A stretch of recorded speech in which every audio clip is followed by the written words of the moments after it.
योगी पवित्र जीवन कितना सुखद सलोना, योगी पवित्र जीवन कितना सुखद सलोना, सींचा है ज्ञान अमृत से अंतर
ओम शांति 26/10/2020 साकार महावाक्य बाबा कहते मिठे बच्चे तुम मानकु श्रीमत आधार रे भारत को स्वर्ग करिबार सेवा करिबा को हेबो। प्रथमे निजे निर्विकारी हेबाकू पड़िबो, तापरे अन्य मानकु कहिबाकू हेबो। आजिर प्रश्न, तुमे महावीर संतान माने केउं कथा को खातिर करिवार नाही, केवल केउं गोटिए चेकिंग करी निजकू ठीक रखिबाकू हेबो। उत्तर, जदि केही पवित्र हेबारे विघ्न पकाउछि तेबे तुमकू ता पाई चिंता करिबा दरकार नाही। केवल चेक कर, जांच कर जे मो महावीर अटे तो मो निजकू निजे ठकू नाही तो, मो भितरे बेहद्र वैराग्य वृत्ति रहुछि, मु निज समान करिवार सेवा करिछि, मो भितरे क्रोध नाही तो, जाहा अन्य को कहुछि ताहा निजे करुछि तो। आजिर गीत तुम्हें पाके हमने जहां पा लिया। ओम शांति। एथिरे कहिवार किछि नाही, एहा बुझिबार कथा। मधुर आत्मिक संतान माने बुझुछंती जे आमे पुनर्बार देवता संपूर्ण निर्विकारी हेबाकू जाउछु। बाबा आसी कहउछंती पिला माने काम विकार उपरे विजय प्राप्त कर, अर्थात पवित्र हुओ। पिला माने गीत सुनिले, एबे पुनर्बार पिला मानंकर स्मृति आसीछि। आमे बेहद बाबांक ठारू बेहद्र वर्षा नेउछु, जाहाकू केही छड़ाई नहीं पारिबे नाही। ताकू अद्वैत्य राज्य कहाजिबो। पुणी परे रावण राज्य बा अन्यर राज्य हेउछि। एबे तुमे माने बुझी पारुछ, तेणु अन्य मानंकु मध्य एहिपरि बुझाइबाकू हेबो। आमे पुनर्बार भारतकू श्रीमत आधार रे निर्विकारी करुछु। भगवान हेउछंती उच्चरु उच्च, एकथा तो समस्ते कहिबे, तांकु ही बाबा बोली कुहा जाउछि। एकथा मध्य बुझाइबाकू हेबो एवं लेखिबाकू मध्य हेबो जे भारत जाहाकी संपूर्ण निर्विकारी स्वर्ग थिला, ताहा एबे विकारी नरक होई जाइछि। पुणी आमे श्रीमत आधार रे भारत को स्वर्ग करुछु। बाबा जहा बुझाउछंती ताकू नोट करी ता उपरे विचार सागर मंथन करी लेखिबारे साहाଯ୍ୟ करिबा दरकार। एमिति कौन सबू लेखिबा दरकार जहा द्वारा मनुष्य बुझिजिबे जे भारत वास्तव रे स्वर्ग थिला। सेतेबेले एही रावण राज्य नथिला। पिलामानंक बुद्धिरे अछि कि बाबा एबे आम भारतवासी मानंकु निर्विकारी कराउछंती। प्रथमे निजकू देखिबाकू हेबो जे मु निर्विकारी होइछि, मु ईश्वरंकु ठकू नाही तो। एपरि नुहे जे ईश्वर कण आमकू देखुछंती कि? तुम मुखरू एही शब्द बाहरिबा अनुचित। तुमे जानिछ पवित्र करिला बाला पतित पावन एकमात्र बाबा ही अटंती। भारत संपूर्ण निर्विकारी थिला, जाहाकू स्वर्ग कहा जाउथिला। ये माना लक्ष्मी नारायण संपूर्ण निर्विकारी अटंती ना? तेबे सेठारे जथा राजा राणी तथा प्रजा होइथिबे। सेथिपाई तो समग्र भारत को स्वर्ग कहा जाउछि ना? एबे एहा नरक होई जाइछि। एही 84 जन्मर सीढ़ी चित्र बहुत भल जिनिस अटे। भल लोक मानंकु एही चित्र उपहार मध्य देई पारिबो। बड़ बड़ लोकंकु बड़ उपहार मिली थाए ना? तेबे तुमे माने मध्य जिए भी आसुछंती सेमानंकु बुझाई एपरि उपहार देई पारिबो। उपहार देबा पाई जिनिस सबुबेले प्रस्तुत रहुछि।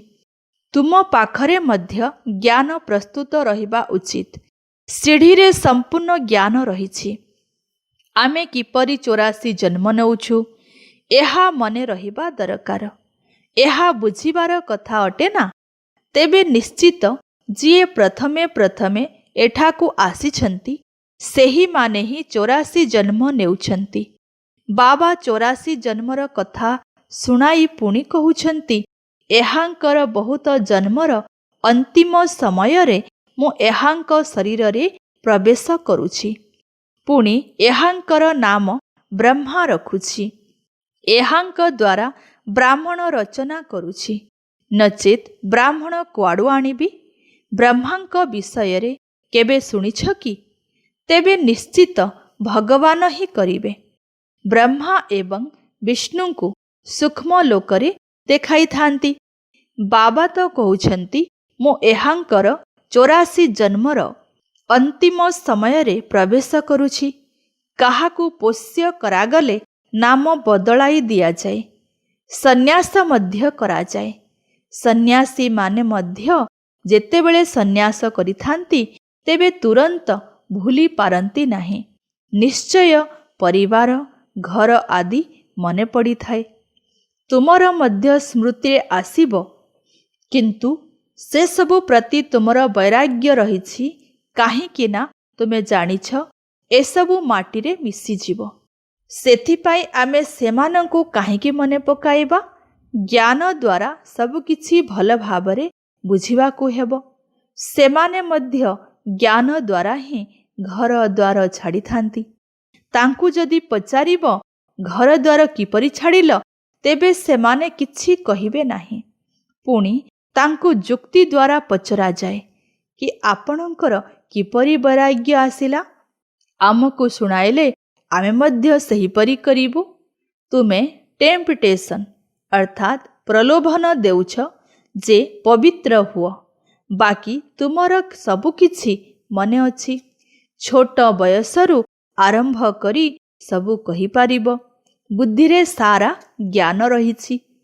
କିପରି ଏମାନେ ସବୁ ଡ୍ରାମାର ଅଭିନେତା ହୋଇ ପାର୍ଟ ବଜାଇ ଆସିଛନ୍ତି। ଏବେ ସମସ୍ତଙ୍କର କଳିଯୁଗୀ କର୍ମ ବନ୍ଧନ ତୁଟିଯିବ। ସମସ୍ତେ ଶାନ୍ତି ଧାମକୁ ଚାଲିଯିବେ। ସେଠାରୁ ପୁଣି ସମସ୍ତଙ୍କର ନୂଆ ସମ୍ବନ୍ଧ ଯୋଡ଼ି ହେବ। ବୁଝାଇବା ପାଇଁ ମଧ୍ୟ ବାବା ଭଲ ଭଲ ପଏଣ୍ଟସ୍ ଦେଉଛନ୍ତି।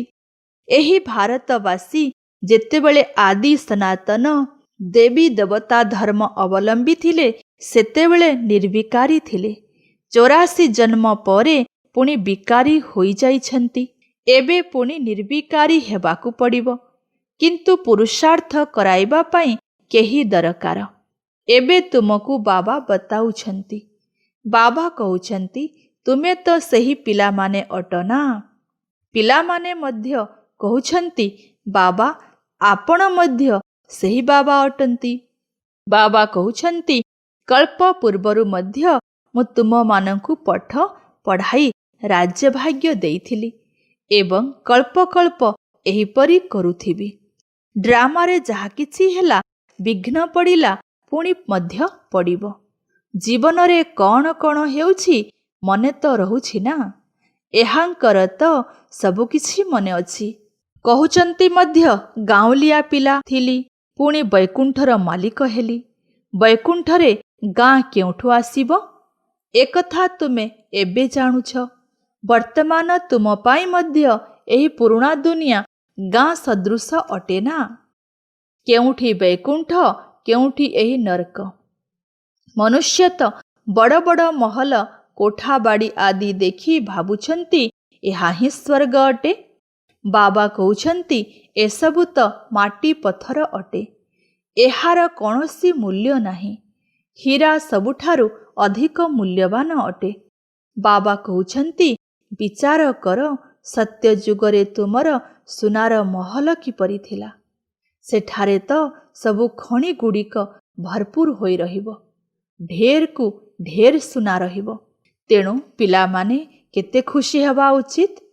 ଯଦି କେବେ କେବେ ଝାଉଁଳି ପଡ଼ୁଛ, ତେବେ ବାବା ବୁଝାଉଛନ୍ତି ଏପରି ବହୁତ ରେକର୍ଡ ଅର୍ଥାତ୍ ଗୀତ ରହିଛି ଯାହାକି ତୁମକୁ ତୁରନ୍ତ ଖୁସି କରିଦେବ।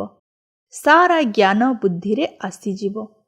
ତୁମେମାନେ ଜାଣୁଛ ଯେ ବାବା ଆମକୁ ବିଶ୍ୱର ମାଲିକ କରୁଛନ୍ତି, ଯାହାକୁ କେବେ କେହି ଛଡ଼ାଇ ନେଇପାରିବେ ନାହିଁ।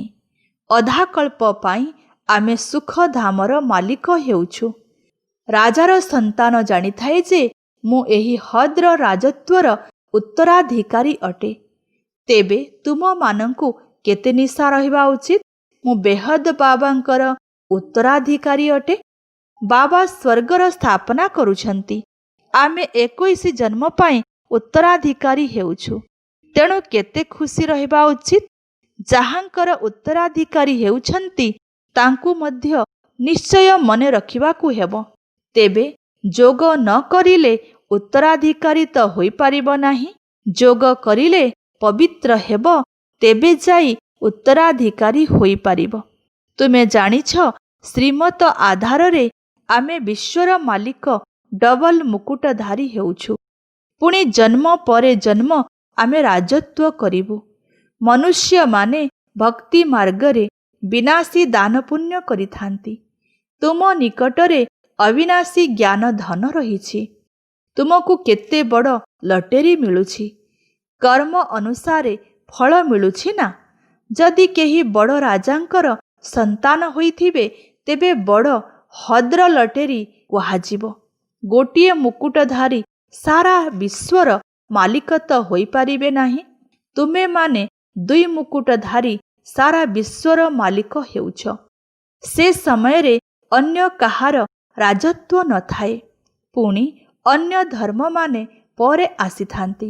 ସେମାନଙ୍କର ସଂଖ୍ୟା ବୃଦ୍ଧି ହେବା ପର୍ଯ୍ୟନ୍ତ ପୂର୍ବରୁ ରାଜତ୍ୱ କରୁଥିବା ରାଜାମାନେ ବିକାରୀ ହେବା କାରଣରୁ ମତଭେଦରେ ଆସି ରାଜ୍ୟକୁ ଖଣ୍ଡ ଖଣ୍ଡ ବା ଅଲଗା କରିଦେଇଥାନ୍ତି। ପ୍ରଥମେ ତ ସାରା ବିଶ୍ୱ ଉପରେ ହିଁ ରାଜ୍ୟ ଥିଲା। ସେଠାରେ ଏପରି କୁହାଯିବ ନାହିଁ ଯେ ଏହା ପୂର୍ବଜନ୍ମର କର୍ମଫଳ। ଏବେ ବାବା ତୁମମାନଙ୍କୁ ଶ୍ରେଷ୍ଠ କର୍ମ ଶିଖାଉଛନ୍ତି।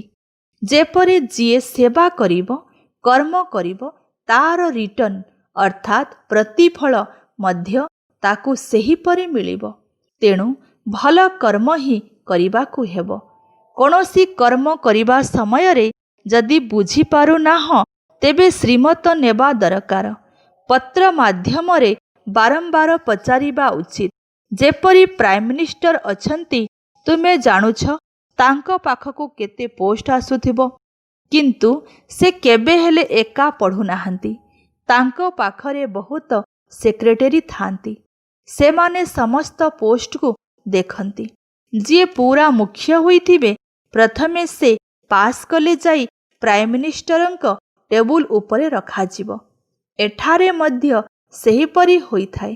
ମୁଖ୍ୟ ମୁଖ୍ୟ ପତ୍ରର ତୁରନ୍ତ ଉତ୍ତର ଦିଆଯାଇଥାଏ।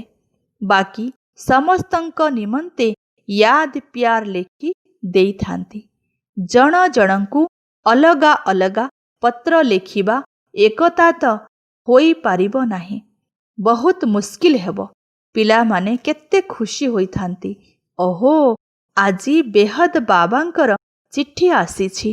ଶିବ ବାବା ବ୍ରହ୍ମାଙ୍କ ଦ୍ୱାରା ରେସ୍ପଣ୍ଡ ଅର୍ଥାତ୍ ପ୍ରତ୍ୟୁତ୍ତର ଦେଇଥାନ୍ତି। ତେଣୁ ପିଲାମାନେ ବହୁତ ଖୁସି ହୋଇଥାନ୍ତି। ବନ୍ଧନରେ ଥିବା ମାତାମାନେ ହିଁ ସବୁଠାରୁ ଅଧିକ ଖୁସିରେ ଗଦଗଦ ହୋଇଥାନ୍ତି।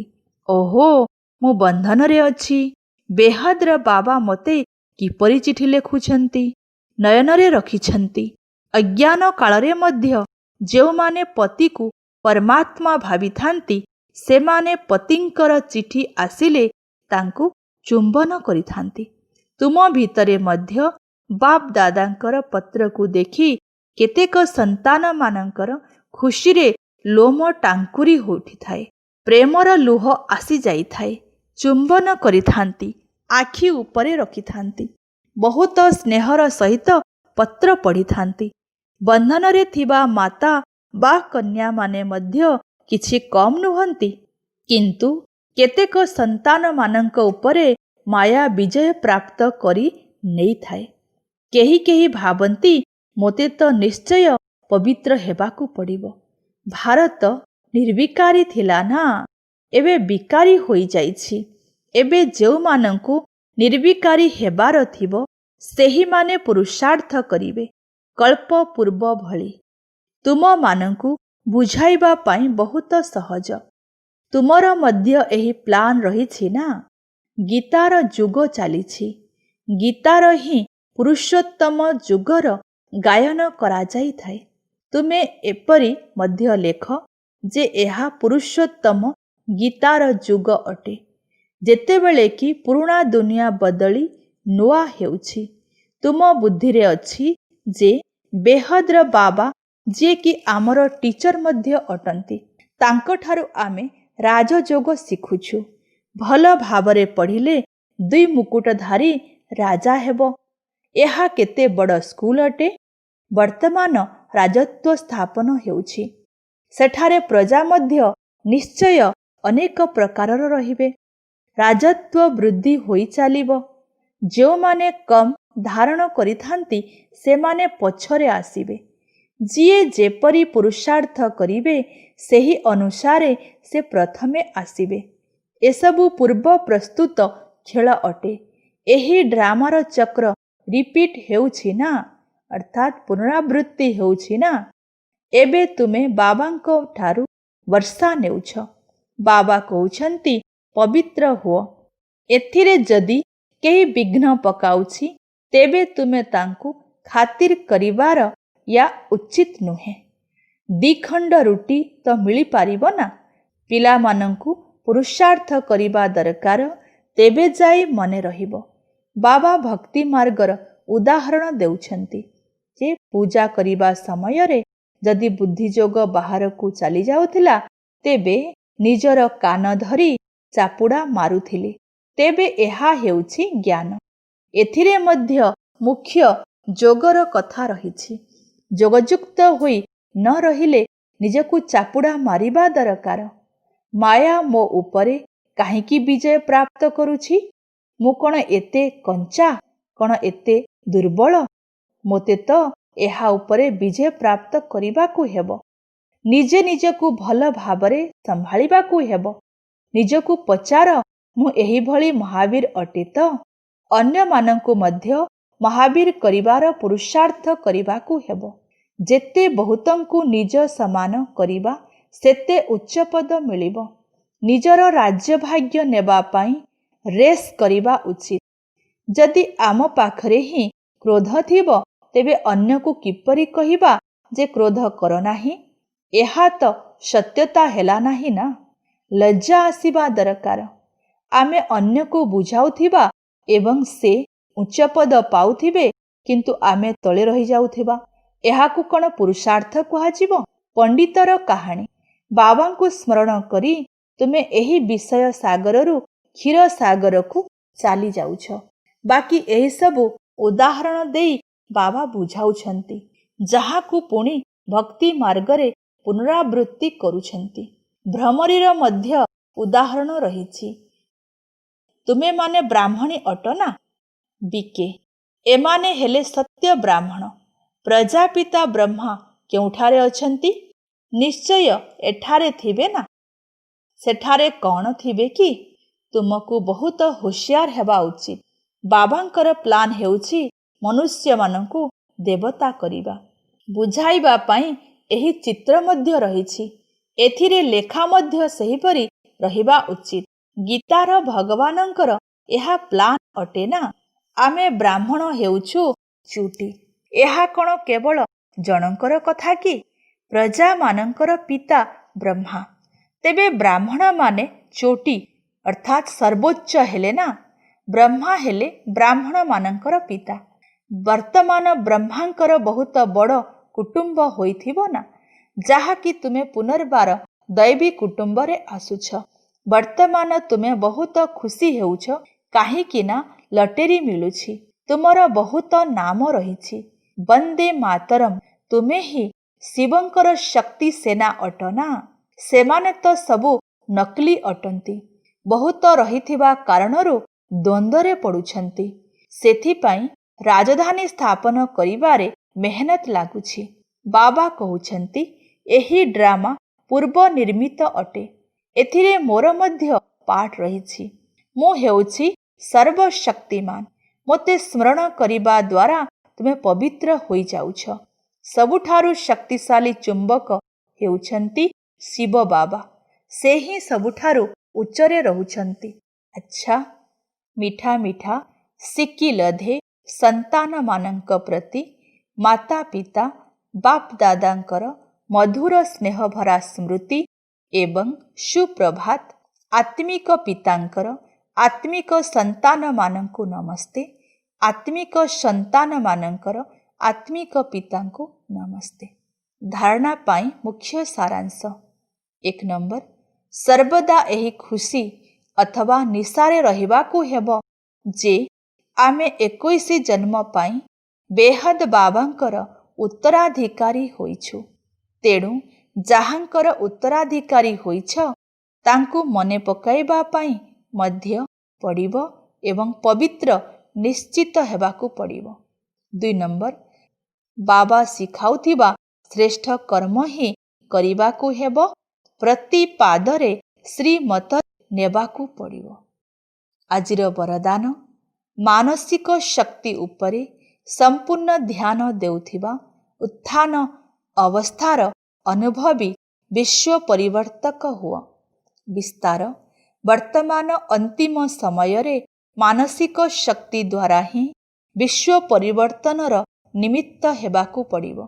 ସେଥିପାଇଁ ଯଦି ବର୍ତ୍ତମାନ ମନର ଗୋଟିଏ ବି ସଂକଳ୍ପ ବ୍ୟର୍ଥ ହେଲା ତେବେ ବହୁତ କିଛି ହାରିଦେଲ। ତେଣୁ ଗୋଟିଏ ସଂକଳ୍ପକୁ ମଧ୍ୟ ସାଧାରଣ ମନେ କର ନାହିଁ। ବର୍ତ୍ତମାନ ସମୟରେ ସଂକଳ୍ପର ହଲଚଲକୁ ମଧ୍ୟ ବଡ଼ ହଲଚଲ ରୂପରେ ଗଣାଯାଉଛି। କାହିଁକି ନା ଏବେ ସମୟ ବଦଳିଗଲାଣି, ପୁରୁଷାର୍ଥର ଗତି ମଧ୍ୟ ବଦଳିଗଲାଣି। ତେଣୁ ସଂକଳ୍ପରେ ହିଁ ବିନ୍ଦୁ ଲଗାଇବା ଦରକାର। ଯେତେବେଳେ ମାନସିକ ଶକ୍ତି ଉପରେ ଏତିକି ଧ୍ୟାନ ରଖିବ ସେତେବେଳେ ଯାଇ ନିଜର ଉତ୍ଥାନ ଅବସ୍ଥା ଦ୍ୱାରା ବିଶ୍ୱ ପରିବର୍ତ୍ତକ ହୋଇପାରିବ। ଆଜିର ସ୍ଲୋଗାନ, କର୍ମରେ ଯୋଗର ଅନୁଭବ ହେବା ଅର୍ଥାତ୍ କର୍ମଯୋଗୀ ହେବା। अच्छा, ओम शांति। मधुबन में आई शिव शक्तियाँ तपस्या करने ये परियां, मिटाएंगे हटाएंगे जग की परेशानियां।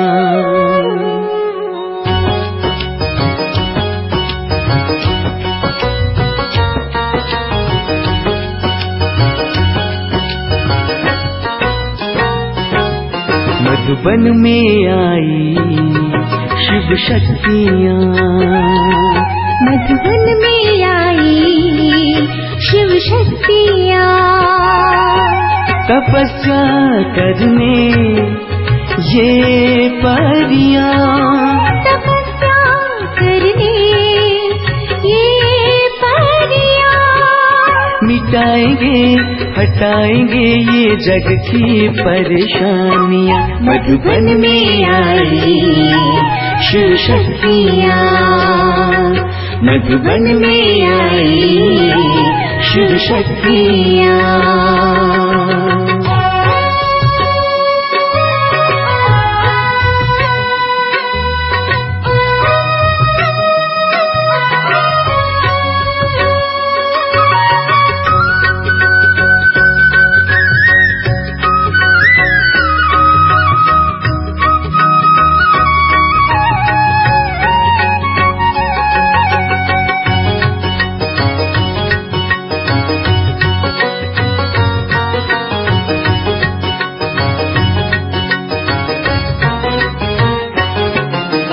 दिखती ये है सीधी सादी, दिखती ये है सीधी सादी, इनमें है नाना विधा। गुणों की मोती चुगती, गुणों की मोती चुगती, खुदा इन पर सदा ही फिदा।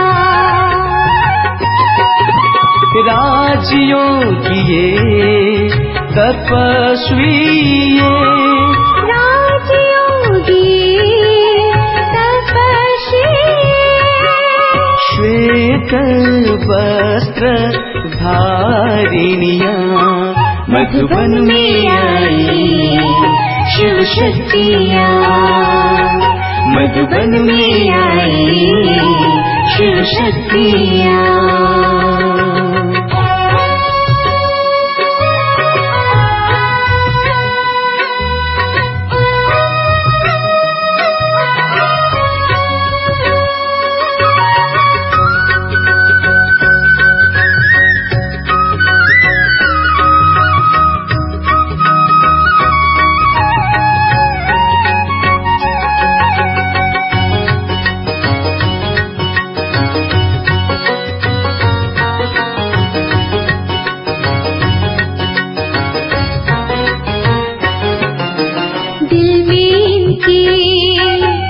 शिव के झंडा दिल में इनके शिव के झंडा मन है इनके निर्मल गंगा